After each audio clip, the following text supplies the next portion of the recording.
Now before I begin this review, I just want to tell you that I did some extensive research on this film to ensure top quality entertainment for you. Delhi Safari is an animated film made in India, and it's directed by Nikhil Advani, and it was made in 2012. Now, Delhi Safari's focus is the story of animals embarking on a journey to Delhi to stop humans from destroying their jungle. The animals try to convince a parrot to join them and protest in front of Parliament and convince them that the animals' lives matter as well. This is the first stereoscopic 3D computer animated film in India, and while this is a major accomplishment for filmmaking in India, this doesn't excuse the film for its faults. Now, just how many faults could there be? Let's watch it to find out. Without further ado, this is Delhi Safari. Now, I want to warn you real quick before we begin. What you're about to witness is probably the best film introduction I've ever seen. You think James Bond's films do a good job at introducing you to what the movie's going to be like? You haven't seen anything until you've seen Delhi Safari's intro. I don't want to go someplace else. My home is here. I live in this jungle. I've already lost my father. I don't want to lose my home, too.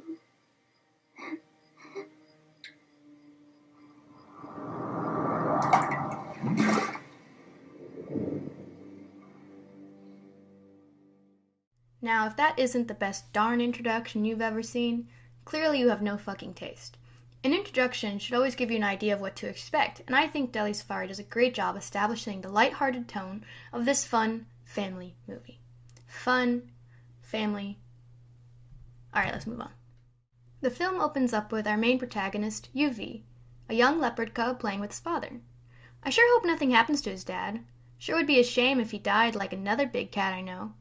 It's a good thing the movie didn't spoil anything in the first 10 seconds of the film. I'm really glad the kids at home won't feel tense watching this film, waiting for the father to die. We are then introduced to Yuvi's mom, who's really mad at her husband for roughhousing with their son. The following scene is a really good example of how I think decent dialogue in the original film was lost in translation. You stop fighting. Are you trying to turn my son into Rambo overnight? Honey, he needs to learn self-defense, doesn't he? I'm making him a man. Exactly. He's not a man, he's a cub. Mom, please, chill. Yuvi's mom is very upset with the husband. So, what does he do? He apologizes through song. Now, I didn't know this going in, but apparently this film is indeed a musical. A Bollywood musical, to be exact. Made by PETA. Uh-oh. I've got a feeling you're gonna be sleeping outside the cave tonight, Dad. Oh, you think you're so fucking funny, huh? Well, I'm gonna be dead in a few hours, bitch, and then you're gonna be crying all over the place. And you know what? I ain't gonna regret shit because of that little attitude you have. Don't worry, Yuvi.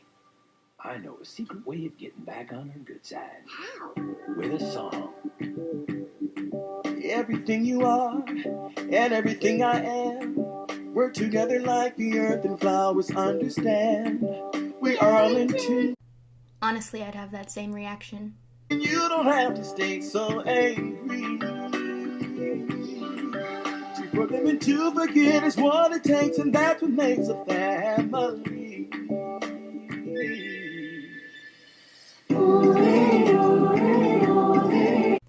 This film has a lot of what the fuck moments, and I would consider this to be one of those moments. Like, damn, the whole fucking safari wants this lady to get back with her hubby.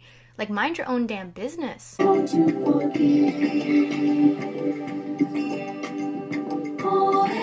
This is not okay. Why do all the animations look like they got possessed while they were hotboxing? I was unaware that there are chipmunks in the jungles of India, and why the fuck is there a seagull wearing a hat and glasses? Alright. I'll be here all day if I roast every animation I see and every little thing that goes wrong. Let's just move on. So they finally make up while the animals watch on, with what I find is a little too much enthusiasm. Then suddenly, we hear a noise.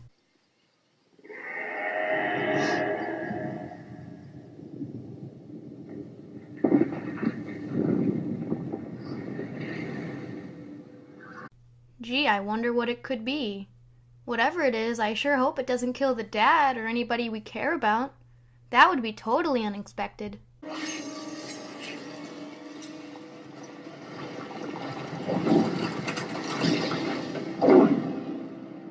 Boy, what the fuck is that? All this damn buildup and that's what this fucking thing is? You see, guys, it's very subtle how they portray how man-made machines are monsters. I don't know if you could tell, but it's very hard. But if you look closely, you can see that the machine is actually resembling a monster, which is how the animals view deforestation. So Yuvi and his father have to run away from this machine, and they end up running into a gorge. I wonder where they got that idea. The workers try to kill Yuvi. The father saves him, only to end up getting shot. And in a very gruesome way, I might add, for a children's film. But hey, at least there's no blood, right? Now, I've said this before, but this movie is very subtle. Notice very closely that when they pan away from the father, they show a sign in the background. Now, I know it's kind of hard to see, but it says, "Live with nature in harmony." I've always found these kind of subtleties in movies are very enjoyable, and I think it goes a long way for spreading the message in a not-so-preachy way. Now we're flashing forward to nighttime, and all the animals in the jungle have gathered together to discuss the recent developments. Their king is dead, after all, and they're trying to figure out if they should leave or not. It is here the audience is introduced to another main character in the film. I think I'll just let this scene play out because it speaks for itself. We should go. You call yourselves wild animals? Bunch of cowards. Our king's dead, so what? Our army's still intact. So what are we gonna do? Let the humans drive us from our home? Or splatter their guts all over the jungle? My men are just waiting for me to give the word. One minute syllable. War! War! This is Bajrangi, and he's a monkey who has a passion for violence. I do find him genuinely enjoyable in this film. Oh, shut up. What's your problem, Jimbo? Always with the war and the violence. Man, chill. I know it's a hard concept, but fighting's not the answer to everything. So this is Smokey the Bear. Sorry. This is Baga the Bear. He's a hippie tree hugger. That's his character arc. I'm glad we got that sorted out. You don't get it. I know all about humans. Shoot each other every day of the week. Think you'll lose any sleep over shooting you? Kabang bang! Hey! You know, this film could have been a 10 out of 10 if they ever just took a minute to explain why this monkey had a gun up his ass. Just a minute, that's all I needed. I would have had so many questions answered. Questions I want to know, I still want to know. It's my fetish. So the animals debate as to whether or not they should stay and confront and fight the humans, or to move further into the jungle. A seagull mentions that he knows a parrot that can speak the human language, and that he could communicate to the humans on behalf of the animals. How does the seagull know this? It's never explained. The animals don't believe the seagull, of course, but Yuvi, our little protagonist, later goes to him to ask him where to find the parrot. He then convinces Bajrangi to go find the parrot by complimenting him about his strength. So after Yuvi convinces Bajrangi to join them on this trip to go get the parrot, the next scene is our introduction to the parrot. And I would definitely consider this scene to be one of those what the fuck moments this movie has. So, enjoy. Where is he? Where is this Alex? War! Here's how we do it in Bollywood. Karaoke, baby! मैं तेरा तोता, तू मेरी मैना. मैं तेरा तोता, तू मेरी मैना. माने ना क्यों कहना. I have many questions. But my first is, why? Why are we introducing the parrot in the creepiest way possible? Why does he have teeth? Parrots don't have teeth. Why the collar? Is he kinky? Now you might think I'm silly for asking that, but you just watch. Just watch. As the animals try to figure out how to get Alex, we witness something truly breathtaking. जाने क्या जादू.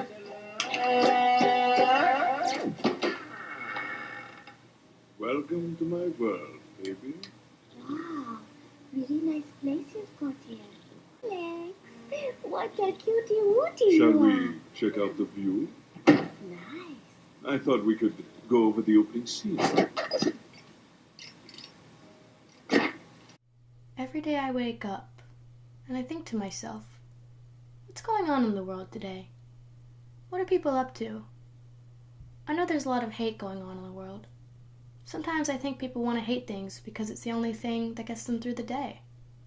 I always wonder why people can be so hateful, but After all, doesn't it make you feel better to want to focus on the things that make you happy instead? But then I snap back into reality, and I realize that the world is a fucking sick joke. Someone out there thought having a parrot in a children's movie try to film his master about to have sex was a good idea. They even have the fucking audacity to put a product placement in the very same shot. But maybe I'm overthinking this. I know this was very inappropriate for a children's film, but maybe there's a chance that that joke went over their heads. Let's see where this goes. I've always wondered what it's like having a pool, you know, to swim in. It's never too late to find out. Anyway, about that scene, I was thinking... But I'm not in the opening scene, Mr. Kusla. But that's just what I wanted to talk to you about. I've been thinking of beefing up the part of the slave girl. So they succeed in kidnapping Alex the parrot, and they bring him back to the jungle. Yuvi's mother is furious, of course, and they have to let Alex go. But before he leaves, they try to convince him to stay. And you guessed it, through a song. Hey, forget it. Come along, we gotta stick together now. Go away, just leave me alone. Join with us, it's gonna be a great adventure. Get away, I'm not gonna go. Come along, we gotta stick together now. Go away, leave me alone. This is actually one of the better songs in the film. But it's a shame that so many of the English voice actors suck at singing, such as the parrot and the monkey. You gotta accept your role beside us. Don't put up a big fuss. So they convince the parrot, and they decide to head out to Delhi. Yuvi's mom doesn't want him to come, though. So now they're on a train, and what's this? Yuvi was following them the whole time, and now the mom's mad. Wow, I didn't see that coming. Also, apparently Yuvi's been having visions from his father, telling him that he should embark on the journey. And I just can't make any more Lion King jokes. I just can't. There are too many. Another thing I'll give this movie credit for is the relationship they have between the monkey and the parrot. It's actually very entertaining because they really dislike each other. The monkey's always trying to kill the parrot's always getting the monkey back in return. This does, of course, lead to a ton of filler. Anyway, the animals follow the tracks to Delhi while also singing a very catchy tune. This scene is done with different animation, and I'm not sure if it was just a lack of budget or maybe stylistic purposes, but I actually really like it. It is kind of lazy, but I really like the imagery. It's also a very catchy song about humans and about how they're scum of the earth. I wish the song wasn't very preachy, but it's still pretty good. Ever seen? Oh, no, I forgot. A mighty forest there is not. Oh, yes, there used to be. But then the humans came, you see. They chopped down trees to use for wood, and poof, there went the neighborhood. They tore it up and stripped it bare, and left one dead tree standing there. Now, I'm all for spreading an environmental message, but I do believe it should be portrayed in a realistic way. Having a more realistic tone to the whole situation makes it feel more personal, and it makes it feel like there aren't necessarily bad people out there, there's just people that can do bad things. In some films, this is done in a really smart way. Take WALL-E, for example. It has an environmental message, but the film doesn't try to pretend to be subtle, but it's still charming and effective. The warning of how mankind's laziness and need for advancement will eventually be their downfall is very clear in the film, but they don't beat you over the head with it. While the story is far-fetched, it has traits of realism in it, making it an effective environmental film. Delhi Safari is not like this, though. Delhi Safari is preachy, pretentious, and not subtle in the slightest. They take people out as the bad guy, instead of taking them as people that do bad things, and I don't think that's a good message to send to the kids, but that's just my thoughts. Now, I've mentioned this before about how Delhi Safari isn't the most subtle about spreading their environmental message, but I think one of the next scenes is a really good example about how on the nose they are, and this honestly ruins the message for me, and I think it might ruin the message for a few kids at home as well.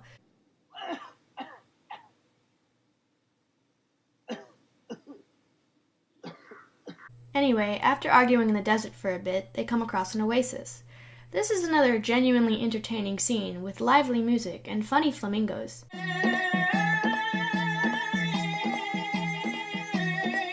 Hello there, my dearest stranger. Hello, welcome to my home. Welcome, welcome. My home is your home. Just how far have you all roamed? Hey, we are so happy to meet you and greet you with such joy. You're welcome, you're welcome. Oh, please don't be so coy. Such an honor, such party. I'm not even gonna lie, I liked it. It's original, and it's more Bollywood style. If the rest of the movie was as fun as this, it would have been a lot better. I mean, they even have like an epic rap battle. Alright, not really. It's not epic, and it's like terrible shitty vocals, but I still really enjoyed it. It's just the monkey and the parrot fucking roasting each other, and it's just goddamn beautiful. Yo, I'm a real bird of prey, there's nowhere left to go, it's just you and me. Walk away, don't make me laugh, oh please. Words are good, but I talk with these. Here's your chance, you fly swiftly, cause I'm more than you can handle.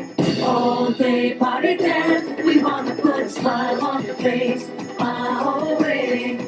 All night party dance, we wanna put a smile on your face. Away. Let your troubles be light, it's a beautiful night. Away, away. All day party dance, we wanna put a smile on your face. Away. I can't believe you think you're tougher than me. See, you're a joke, yeah, that's what you are. Now you really lost your mind, bird brain. Don't make me show you what I got. Come on, what can you do? I'll do it better. Say the word. You afraid of a bird? I'm not gonna go anywhere. So now show us how you party, you little worm. All day party dance, we wanna put a smile on your face. Away. All night party dance, we wanna put a smile on your face. Away. It's time for a contest. Now, if I went over everything that happens in this film, we would be here all day because there's just so much filler. So to sum up, they left the oasis, Yuvi had another daddy vision, and the monkey tries to kill the parrot, but this time he ties him up to be eaten by hyenas. Yuvi catches him trying to do this, however, and they end up getting hunted by the hyenas. Now, I said I wasn't going to do it, but you know what I'm saying. They ripped off the Lion King harder than a cheap circumcision. Yuvi's mom, of course, comes to save the day, and somehow in the process Alex loses his voice. They all blame the monkey because he put them all in the situation in the first place, and they continue on with the journey. They soon find a turtle who tells them how they can extend this movie's runtime with a bunch of filler.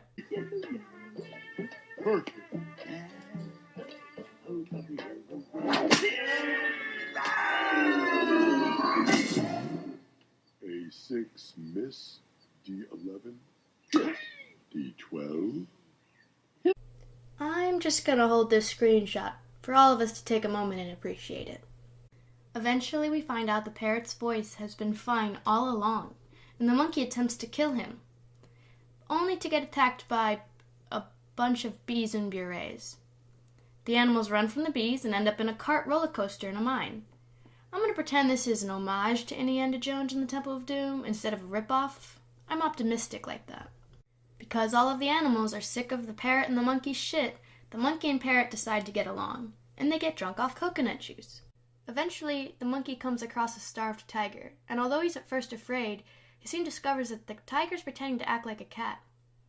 Once all the animals meet the tiger, he claims that the humans killed his whole family and he was only spared because he pretended to be a cat, and that it amused them. The animals are disgusted by this, and I actually found this encounter to be very effective, but they ruin it by constantly making speeches about how humans ruin everything. It just goes beyond preachy. They sneak onto a truck that's headed to Delhi, and once they arrive, they decide the best course of action is to cause a traffic jam, to get the humans' attention. It'll get the media and the parliament's attention. At least that's their goal. How do the animals know all this about the human world? It doesn't matter. It really doesn't. They don't explain. Do you really want to know? I don't.